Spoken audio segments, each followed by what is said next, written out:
Life Podcast. Bonjour Éric Béguec. Alors qui êtes-vous Éric ? Écoutez, je vais commencer par me présenter. Donc Éric Béguec, j'ai 60 ans. Je suis natif de la région puisque j'ai habité très longtemps à Sainte-Geneviève-des-Bois. Mes parents habitaient là-bas. Et donc je connais très bien vraiment toute l'Essonne. Et puis j'ai vu en plus au cours de ma carrière le Génopole grandir. Donc c'est un endroit que je connais très bien. D'accord. Et quand est-ce que vous êtes arrivé chez NEB France ? Alors moi je suis arrivé en 2013.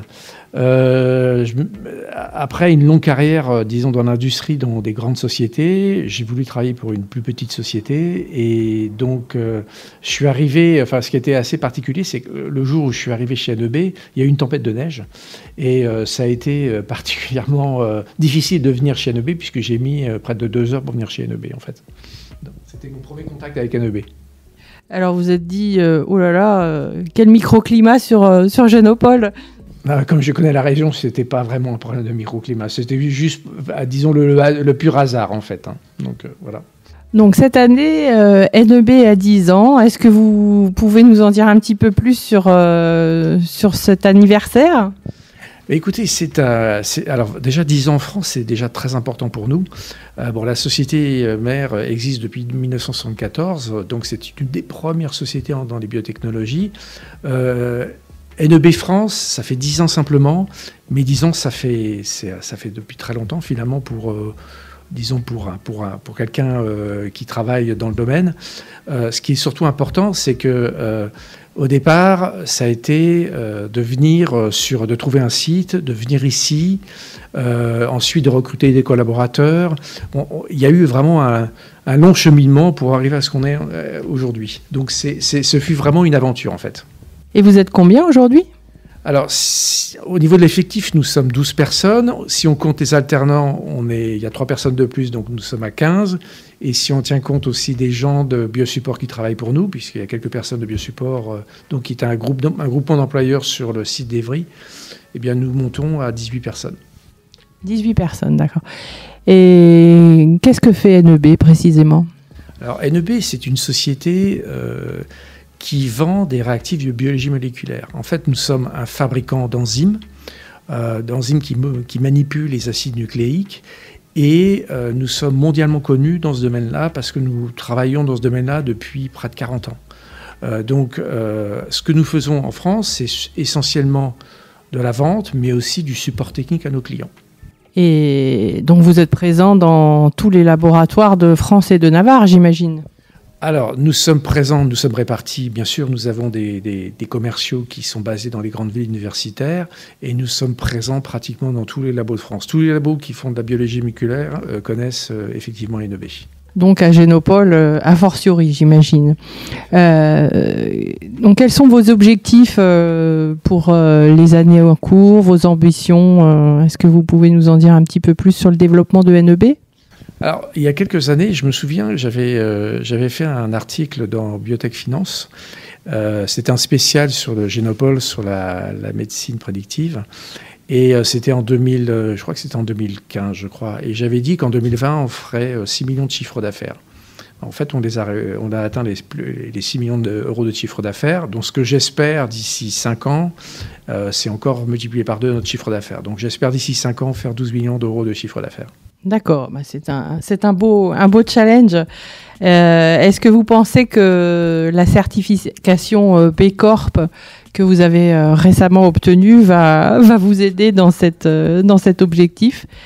Alors, la certification B Corp, c'est en fait l'équivalent en France de l'ARS, c'est-à-dire c'est la responsabilité à la fois sociétale et environnementale. En fait, c'est surtout plutôt une certification qui montre notre implication envers nos employés, en fait.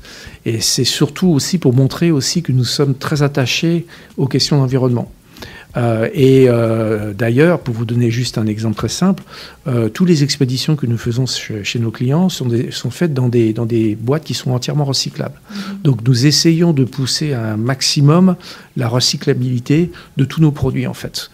même dans l'utilisation de plastique. Par exemple, nous faisons des kits de purification d'acide nucléique qui utilisent beaucoup de plastique recyclé aussi. Donc voilà.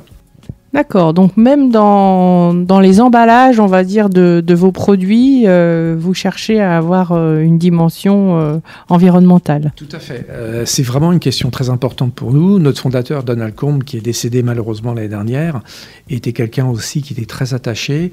Il existe une fondation NEB qui subventionne aussi de nombreuses organisations non caritatives et ensuite qui sont vraiment axées dans le domaine de la lutte contre le réchauffement climatique.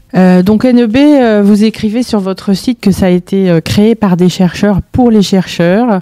Est-ce que j'ai l'impression que l'éthique environnementale est importante pour NEB, mais l'éthique au sens large est également importante. Est-ce que vous pouvez nous dire un petit peu plus de cette philosophie d'entreprise ? Alors, c'est effectivement une philosophie d'entreprise. Effectivement, nous sommes à la base, NEB, ce sont des chercheurs. Donc, le Don Combe était un professeur à Harvard qui a créé sa société, la société New England Biolab aux États-Unis. Et l'objectif, c'était de fournir aux chercheurs des produits, des enzymes de restriction qui avaient été en fait découvertes à la fin des années 60. Et donc, l'objectif, c'était de proposer donc ces outils moléculaires à des chercheurs. Et au départ, c'était vraiment fournir des gens avec, des chercheurs qui étaient ses collaborateurs, et puis aussi des gens avec qui il collaborait dans le monde entier. Donc, ça a été vraiment l'objectif primaire. Par la suite, cette culture de la recherche est restée et est toujours un élément crucial de la stratégie de NEB. Aux États-Unis, nous avons un très gros département de recherche. Nous consacrons plus de 20% de notre chiffre d'affaires pour la recherche. Et nous avons beaucoup de personnes qui font des post-docs, des thèses, qui viennent aussi faire leur mémoire d'ingénieur chez NEB. Donc c'est vraiment une culture d'entreprise axée sur la recherche. D'accord. Vous êtes combien aux États-Unis ? Alors aux États-Unis, ça augmente très très vite, mais il y a à peu près 600 personnes aux États-Unis. Vous avez été créé donc depuis 10 ans en France ou 10 ans En France, 1974 pour l'entreprise aux États-Unis. Vous êtes basé où aux États-Unis ? Nous sommes basés à Ipswich, c'est en Nouvelle-Angleterre, donc c'est au nord de Boston, c'est à une 50aine de kilomètres au nord de Boston. C'est vraiment très proche de la mer en plus. Sur votre site internet, vos collaborateurs vous décrivent comme quelqu'un de très empathique, bienveillant, humain, avec un côté très rassembleur, prévenant. C'est vraiment le sens que vous souhaitez donner au management de cette filiale française ? Alors, je pense que pour une première fois, c'est la première fois que je suis vraiment à la mode par rapport à ce qu'on a à l'heure actuelle, ce qu'on entend en ce qui concerne par exemple les soft skills, c'est-à-dire les nouvelles tendances au niveau du management. Mais finalement, j'ai toujours été comme ça. J'ai toujours été quelqu'un d'assez prévenant, assez empathique. Bon, je pense qu'il faut demander aussi au reste de l'équipe. Mais visiblement, moi-même, j'étais très surpris de voir qu'ils mettaient, disons, un petit peu en lumière certaines qualités. Mais c'est vrai que je suis plutôt quelqu'un d'assez consensuel, d'assez calme. Vraiment, je pense que ces valeurs-là reviennent un petit peu vraiment au goût du jour. Lorsqu'on pensait que c'était peut-être un peu trop paternaliste, mais en fin de compte, c'est surtout, je dirais, considérer les collaborateurs et l'équipe comme des membres à part entière de l'entreprise. Ça, c'est sûr. Il y a du travail, je pense, sur ce volet-là.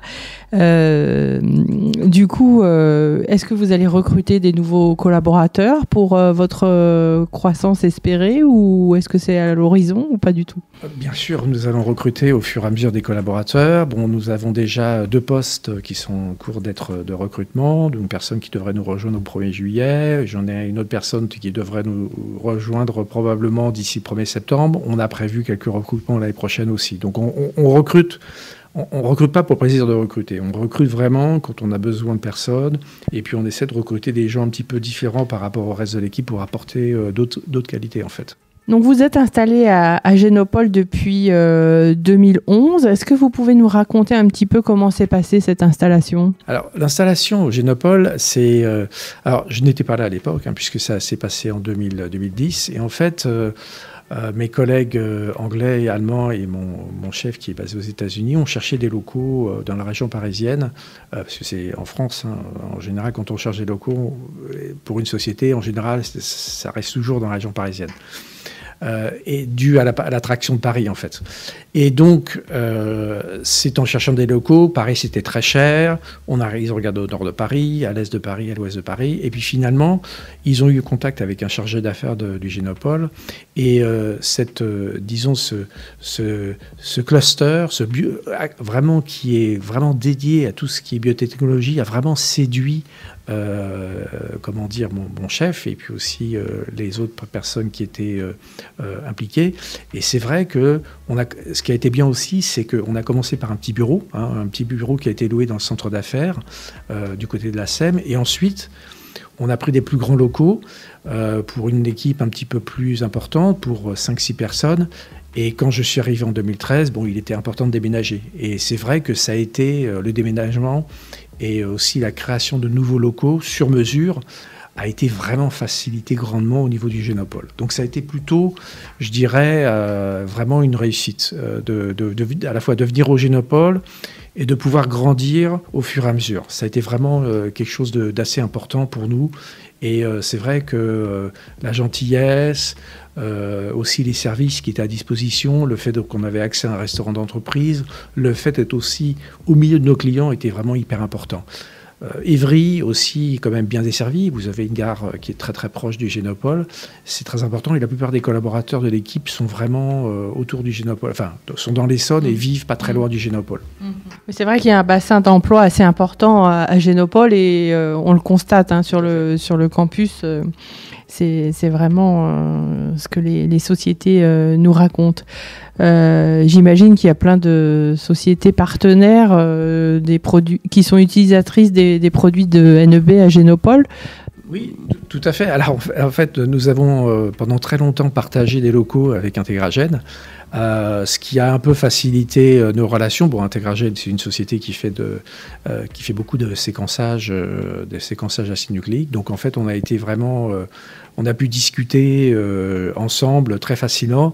Et c'est vrai que ça a renforcé certains liens qu'on pouvait avoir en étant simplement client et fournisseur. Donc, c'est vrai que la proximité, disons, à la fois de fournisseurs et de sociétés de biotechnologie, donc de clients sur un même site, c'est vrai que ça facilite les choses. Ça permet d'avoir un accès beaucoup plus rapide. D'autant plus que, en ce qui me concerne, je connais beaucoup de chefs d'entreprise qui sont aussi basés sur le Génopole, et c'est vrai que ça facilite la tâche, en fait. Et malgré on va dire la crise Covid, vous avez pu quand même maintenir ce lien. Comment vous avez pu gérer cette crise Covid ? Alors, déjà, la crise Covid a été pour nous surtout une opportunité parce que NEB, comme nous sommes des spécialistes des enzymes pour les acides nucléiques, vous imaginez bien que nous sommes à la fois des fournisseurs de kits de qPCR, donc pour la détection du SARS-CoV-2. Nous sommes aussi des spécialistes du séquençage, et notamment du séquençage de variants par la méthode Arctic, notamment. Et puis, je tiens quand même à vous préciser aussi que on parle beaucoup de vaccins ARN messagers et nous sommes des fournisseurs des entreprises de vaccins. Donc vous imaginez que pour nous, ça a été... nous sommes dans ces 3 domaines, donc vous imaginez que pour nous, ça a été vraiment une aubaine, parce que c'est vrai que pour nous, ça a été vraiment un facteur d'accélération, pas uniquement en France, encore plus dans les autres filiales de NEB, en Angleterre, en Allemagne. Et je ne vous parle pas de la maison mère qui a été aussi extrêmement sollicitée par le gouvernement américain et par de nombreux clients. Et donc pour nous, ça a été le Covid a été vraiment pour nous un accélérateur, une transformation et une montée en puissance phénoménale. Et concrètement, vous avez pu continuer à travailler dans des bonnes conditions avec vos collaborateurs. Comment vous avez pu œuvrer pendant cette période ? Alors, c'est vrai que ça a été quelque chose d'un petit peu particulier parce que pendant le confinement, le premier confinement, nous avons vraiment eu uniquement que 2 collaborateurs qui venaient à l'entreprise. Heureusement, nous avions pu transférer beaucoup de nos activités informatiques sur le cloud. Et donc, c'est vrai que ça a facilité les choses. Donc, on a fait comme tout le monde. Il y a des gens qui travaillaient de la maison. Bon, les commerciaux, ils travaillent déjà de la maison. Le support technique a pu travailler de la maison, puisque la plupart des outils qu'ils utilisent sont des outils qui sont, à distance, donc sur le cloud. C'est vrai que c'était un petit peu plus compliqué pour avoir quelqu'un toujours au bureau, mais on a eu quand même deux salariés qui habitent vraiment très proche du Génopole, dont une vraiment à pied, qui se sont sacrifiés, qui sont venus tous les jours. Bien sûr, pour faire tourner la société, s'il y avait un problème, peut-être pour rebooter des machines, faire des choses comme ça. Mais c'est vrai que ça a été difficile. En tout cas, en ce qui me concerne, la priorité, ça a été toujours d'assurer la sécurité et bien sûr la santé des salariés. On a eu de la chance parce que lors de la première vague, on a eu juste une alternante qui a eu le Covid. Bon, c'est une jeune femme, mais elle n'a pas eu de soucis. Dernièrement, on a une de nos proches collaboratrices qui a eu le Covid, qui a été hospitalisée quelques jours et qui a dû être arrêtée pendant pratiquement 1 mois. Donc, qui maintenant a repris à travailler. Bon, elle a retravaillé à son rythme, mais ça a vraiment été une période difficile. Là-dessus, on a partagé les mêmes problèmes que les autres sociétés. Et si je reviens au fait que vous êtes donc monté considérablement en puissance avec les besoins liés au Covid, où est-ce que sont produits tous vos enzymes, tous vos matériels, tous vos dispositifs ? Alors, toutes les enzymes sont produites aux États-Unis parce que, bon, déjà, on a 2 usines, dont une usine qui est de qualité GMP, donc qualité pharmaceutique. Tout est produit aux États-Unis, à Ipswich et à Raleigh. On a quand même aussi travaillé avec certains partenaires, disons dans d'autres États des États-Unis pour qu'ils nous aident un petit peu à produire à très grande quantité. Mais c'est vrai que la plupart des produits ont été faits aux États-Unis. Par contre, quand des kits ont été développés par nos clients, nous étions simplement une matière première, et donc à ce moment-là, ces kits-là ont été développés en France, mais partout dans le monde, à Singapour, au Japon, en Chine. Mais dans ce cas-là, nous étions vraiment une matière première. L'important, c'était le kit fini, en fait. Mais il y a de nombreux kits finis qui sont sortis en France, qui ont été faits avec des enzymes NEB, mais qui ont été faits en France. Par des chercheurs français. Tout à fait. Eric, NEB fête ses 10 ans. Je crois que vous avez préparé avec votre équipe plein d'actions pour fêter cet anniversaire. Où est-ce que je retrouve toutes ces actions ? Est-ce que vous pouvez nous en dire un tout petit peu plus ? Alors, c'est vrai qu'on a décidé avec mon équipe, on ne pouvait pas ne pas fêter les 10 ans, malgré ces temps de Covid. Et nous avons élaboré, c'est toute l'équipe marketing, et je tiens à les remercier, qui a élaboré toute une série d'actions que vous pouvez retrouver sur notre site web, donc neb-online.fr, et vous pouvez retrouver toutes les actions. Et nous communiquons énormément ces actions à travers différents médias, sur Twitter, mais aussi sur le site du Génopole notamment. Et nous faisons beaucoup de communication à ce sujet-là. Alors il y a différentes actions, vous pouvez voir le détail sur le site web. Et c'est vrai que nous essayons chaque mois de proposer quelque chose de nouveau, et nous voulons vraiment intéresser vraiment les clients, les sensibiliser au fait que nous sommes là depuis 10 ans. On a l'air d'être dans le paysage, mais on est là depuis 10 ans simplement. Et surtout, rappeler nos clients qui peuvent nous contacter. Ils savent nous contacter, mais c'est vrai que nous rappeler que nous sommes encore en France une jeune société. D'accord, merci beaucoup Eric Béguec. Donc, pour ceux qui nous écoutent, eh bien, si vous avez un vieux catalogue NEB qui traîne dans le fond de vos laboratoires, sachez qu'il y a un petit jeu concours à ce sujet. Donc, Qui va le gagner d'ailleurs. J'ai un vieux catalogue de NEB qui date des années 80. Donc, alors, on saura ça bientôt. Donc, NEB _ c'est -online.fr. NEB-online.fr. Merci beaucoup, Eric. Je vous en prie.